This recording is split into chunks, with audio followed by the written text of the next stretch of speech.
국제인문사회학부 수강생 여러분 안녕하십니까? 저는 고전 명저 읽기를 담당하고 있는 조홍만입니다. 이미 그 LMS를 통해서 여러 차례 여러분들에게 강의 자료와 그리고 관련된 이제 과제들을 제시하고 여러분들이 제출하는 과제들도 잘 받고 있습니다.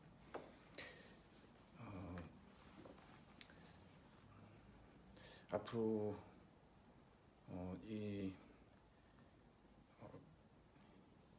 코로나 바이러스 팬데믹이 어떻게 종료될 것인가에 대한 의문들이 세계 각국에서 있습니다만, 여러분이 이미 잘 아시는 바와 같이 사실상 아무도 확실하게 알 수가 없습니다.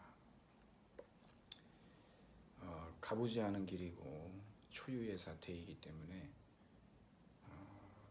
사실은 어느 누구도 전문가일 수 없는 것이죠. 이런 상황에서 우리는 어떤 태도를 또 어떠한 길을 가는 것이 가장 지혜롭고 현명한 길이겠는가? 저는 개인적으로 각자 자신이 맡은 일들, 그 일들을 잘 처리하는 것, 그것이 지금으로서 우리가 이 난국을 헤쳐나갈 수 있고 우리 정신건강도 잘 지켜줄 수 있을 거라고 봅니다. 아시다시피 너무 지나치게 이 코로나 바이러스와 관련된 루머일까요? 아니면 가짜 뉴스일까요? 그러한 것들을 너무 많이 접하다 보면 밤에 또 불면증에 시달리는 경우들도 있고 그렇습니다. 적당하게 여러분들 개인위생 잘 지키시고 마스크 제대로 꼭 착용하시고, 그리고 우리가 알다시피 이 사회적 거리두기죠. 모임도 좀 자제하고, 여러분 잘 아시는 것처럼 산책을 하더라도 일정한 거리를 두고 걷는 것이 그게 도덕의 기초가 아닐까 싶습니다. 자신의 건강도 지키고 자신의 생명도 지키고 타인의 생명과 건강을 같이 지켜줄 수 있는 길이기 때문인 거죠. 여러분들이 이미 누구보다도 잘 아시리라고 생각하고 그냥 제 얘기는 그냥 흘려 들으셔도 상관은 없습니다. 오늘 저는 여러분한테 5주차 가상 강의로 이미 그 과제를 제시를 했는데, 거기에서 여러분 5번에 보면은 그 자라투스트라의 가르침 중 새 변화에 대하여 거기 나오는 낙타, 사자, 어린아이가 상징하는 바가 뭐냐, 그걸 한번 설명해 봐라 라고 하는 내용을 하나 적어놨는데, 여기에 대한 그 해설을 좀 해드릴까 싶습니다. 나머지 과제들은 우리 교재를 여러분들이 잘 참고하시고, 그리고 제가 여러분한테 처음에 나눠드렸던 PDF 파일 있죠. 그것을 보시면 거기에 이렇게 그 자라투스트라 이렇게 말했다의 그 새 변화에 대한 내용이 타이핑이 돼서 있습니다. 제가 여러분한테 좀 책을 좀 보여드릴까요? 이게 이제 국내에 나와 있는 번역서입니다. 이제 이 니체의 전집이 이제 전문가들에 의해서 이렇게 번역이 이제 꾸준하게 이루어져 왔습니다. 상당히 이제 한국 사회가 학문적인 큰 족적을 내딛고 있는 부분이 바로 이런 부분인 것 같습니다. 더 많은 번역서가 나오는 게 좋겠죠. 다양한. 자, 이 자라투스트라는 이렇게 말했다는 저희가 간단하게 그냥 줄여서 자라투스트라라고 얘기합니다. 여러분, 자라투스트라는 여러분들께서 이미 아시는 분들도 많으실 겁니다. 고대 그 이란, 즉 페르시아죠. 페르시아 예언자입니다. 사실 이 페르시아의 이 그 조로아스터교, 이 자라투스트라의 영어식 이름이 조로아스터거든요. 그래서 조로아스터교라고도 얘기하는데, 이 조로아스터교가 이 유대교에 미친 영향은 막대합니다. 그러니까 어떻게 되겠습니까? 그 유대교의 영향을 받은 이 그리스도교, 소위 이제 기독교가 있죠. 그리고 이슬람교, 굉장히 많은 종교적인 영감, 많은 교리들 이런 것들을 사실은 조로아스터교로부터 엄청나게 많이 받아들입니다. 자라투스트라라고 하는 이 책을 통해서 니체가 하려고 했던 얘기는 뭐냐면 사실 도덕 비판인데요. 이 자라투스트라는 예언자로서 아후라 마즈다라고 하는 이러한 유일신의 계시를 받습니다. 물론 이제 그때는 천사장이었었는데, 그래서 천사장에게서 계시를 받고, 이 아후라 마즈다가 참신인데 여기에서 이제 두 아들이 나오는데 선의 신과 악의 신이 이렇게 나옵니다. 이원론의 시작인 거예요, 여기서요. 이 자라투스트라가 처음으로 이 선악이라고 하는 이런 이원론적인 도덕을 처음으로 창시한 거죠. 사실 니체는 이 도덕을 오류로 보고 있습니다.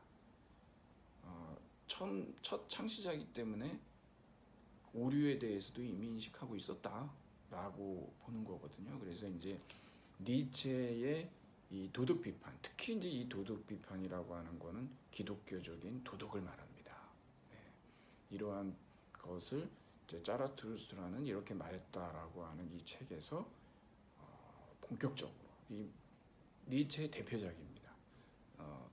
힘의 의지라고 하는 책을 주저로 쓰려고 했는데 아쉽게도 그것을 이루지 못했습니다. 그래서 이 자라투스트라가 니체의 많은 저서들 중에서도 대표작입니다. 여러분한테 하나 좀 소개해드리고 싶은 건 뭐냐면, 제가 이거 어렵게 구했는데, 여기 이제 독일어로 알조스프라헤 자라투스트라라고 이렇게 되어 있는데, 여러분 유튜브를 통해서 들으실 수 있습니다. 이게 이제 리하르트 슈트라우스라고 하는 사람이 이 낭만주의 시대 음악가죠. 이 표제 음악이라고 하는데요. 이 사람이 젊은 시절에 니체의 자라투스트라는 이렇게 말했다를 읽고 상당한 감명을 받았습니다. 그래서 이렇게 이제 이 표제 음악, 여기서 니체의 이 그 책의 타이틀을 가져다가 음악을 하나 작곡을 했습니다. 특히 이제 우리가 처음에 아인라이퉁이라고 해가지고 이제 서곡이 나오는데, 요거는 여러분 그 스탠리 큐브릭 감독의 2001 스페이스 오디세이라고 하는 데서 아주 첫 장면에 장엄하게 나오는, 이 1분 55초밖에 되지는 않습니다. 근데 여러분 한번 들어보십시오. 여러분이 언젠가 이 음악이구나라고 하실 텐데, 그게 바로 그 슈트라우스가 이 자라투스트라는 이렇게 말했다라고 하는 이 작품에서 첫 번째 서주에 나오는 겁니다. 한번 들어보십시오. 정말 태양이 이렇게 떠오르는 일출. 이 책에서도 이제 자라투스트라가 30에 산으로 올라가서 동굴에서 10년을 보내고 떠오르는 태양을 보면서 이제 하산하려고 하거든요. 어떤 선물을 주기 위해서냐 그러면 여러분 잘 아시죠? God is dead라고 하죠. 네, 신의 죽음입니다. 이때 이 신은 무엇을 상징하느냐라고 했을 때 우리 이렇게 얘기할 수 있습니다. 여러분, 이원론과 목적론의 죽음입니다. 여러분이 잘 아시고 계시는 이 플라톤이라고 하는 사람이 있죠. 네, 형상계와 현상계, 그러니까 이데아의 세계와 이 그림자의 세계인 현상계가 있는데 이원론을 나눴습니다. 이 플라톤주의가 대중화된 게 기독교입니다. 그러니까 대중적 플라톤주의가 기독교입니다. 기독교에도 천국이 있고 그리고 이 현실 세계가 있죠. 그런 이원론, 그러니까 그 이데아의 세계, 천국이라고 하는 것은 날조된 세계다. 없다. 우리에게 있는 건 뭐냐? 그러면 이 대지 하나라는 것이죠. 자, 그리고 이제 목적론은 뭐냐 그러면 여러분 잘 아시다시피 찰스 다윈의 진화론을 아실 겁니다. 예, 다윈이 1859년도에 종의 기원이라고 하는 역작을 냈죠.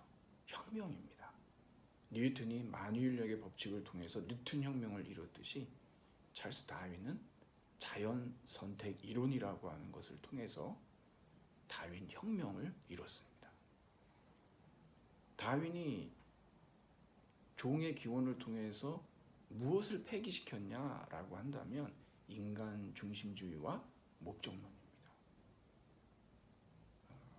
진화는 무작위적이라는 것이죠. 우연적이라는 겁니다. 맹목적입니다.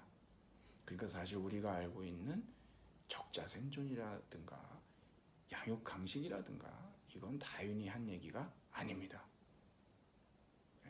허버트 스펜서라고 하는 사람이 이 다윈주의를, 특히 이제 사실 다윈주의도 아닌 라마르크의 이론을 하나의 정치 이념으로 만들었고, 사실 다윈하고는 상관이 없습니다. 많이 잘못 알려져 있는 게 좀 아쉽긴 하죠.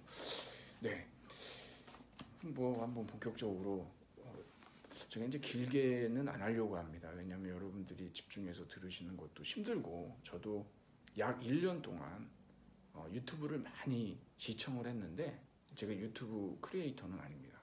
유튜브 시청을 많이 했습니다. 그런데 저도 재미없으면 그냥 넘어가게 되고, 그래서 길게 하진 않겠습니다. 좀 줄여서 하도록 하겠습니다.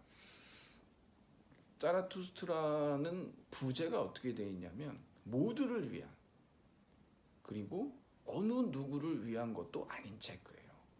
사실은 이 책을 읽고 니체를 이해한다라고 하는 건 이미 니체의 다른 저서들을 읽었다라는 거거든요. 그래서 이해하는 사람도 있겠지만 그렇지 못한 사람도 있을 것이다 라고 하는 것이겠죠.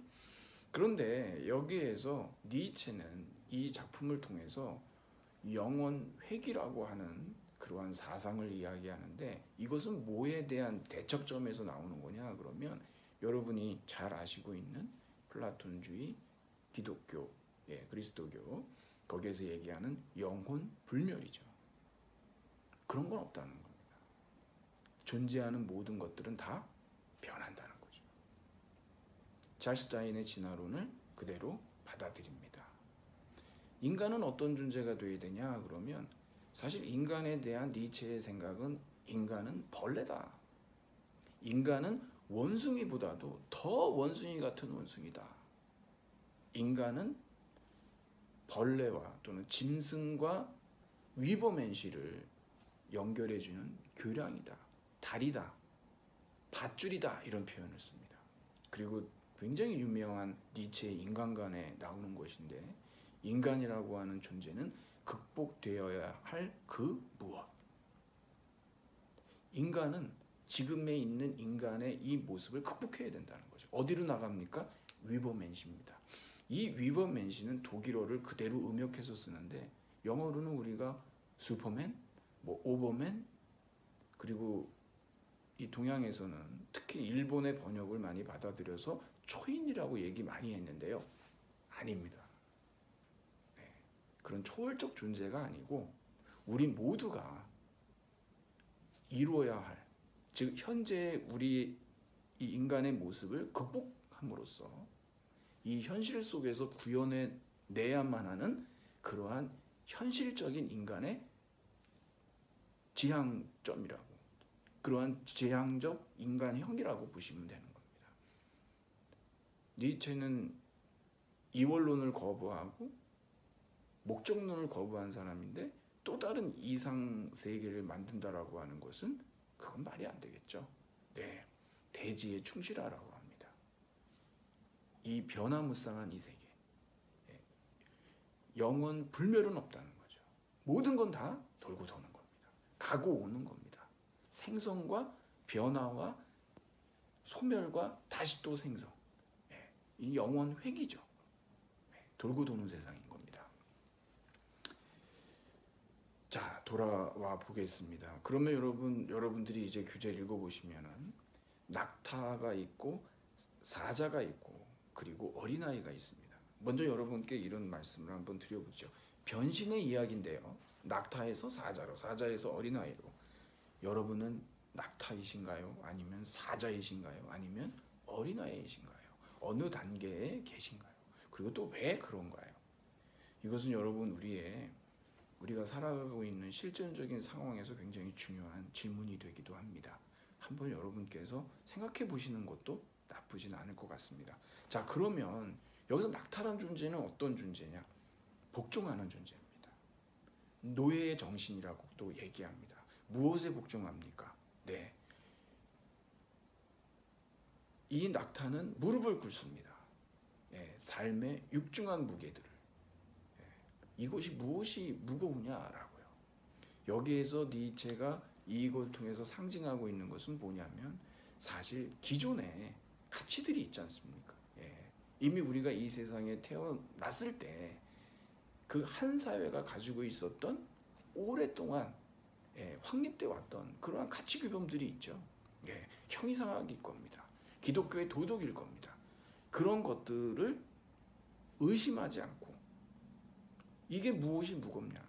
그리고 그 무거운 것을 짊어지고 그 전통에 입각해서 복종하고 순종하고 그렇게 살아가는 노예의 정신, 그것이 낙타라고 하는 것이죠.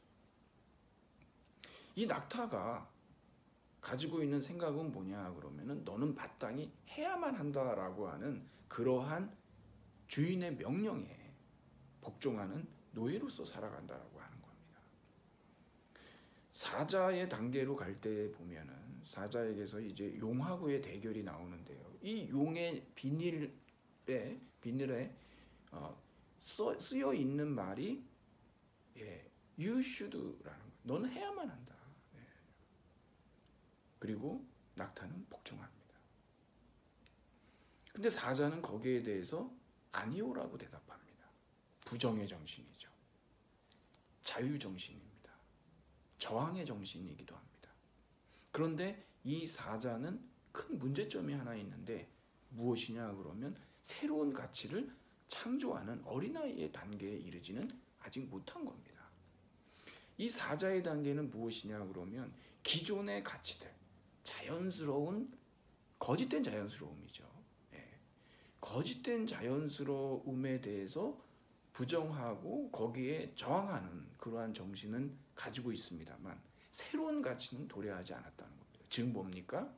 기존의 가치의 소멸, 새로운 가치의 부재. 이때 우리는 무엇이 등장하느냐 그러면 바로 니힐리즘입니다. 허무주의죠.